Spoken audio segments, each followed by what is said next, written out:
اگر آپ چاہتے ہیں کہ اللہ تعالیٰ آپ سے راضی ہو جائے اور آپ کی زندگی میں سکون آ جائے تو یہ دعائیں اپنی ہر نماز کے بعد ضرور پڑھیں۔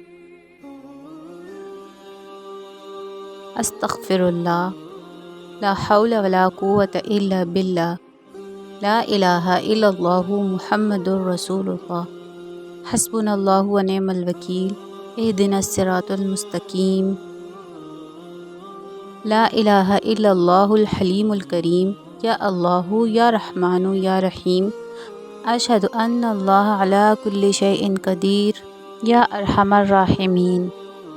ان دعاؤں کو روزانہ پڑھنے سے دل کو سکون ملتا ہے، پریشانیاں کم ہوتی ہیں، اللہ کی رحمت نازل ہوتی ہے۔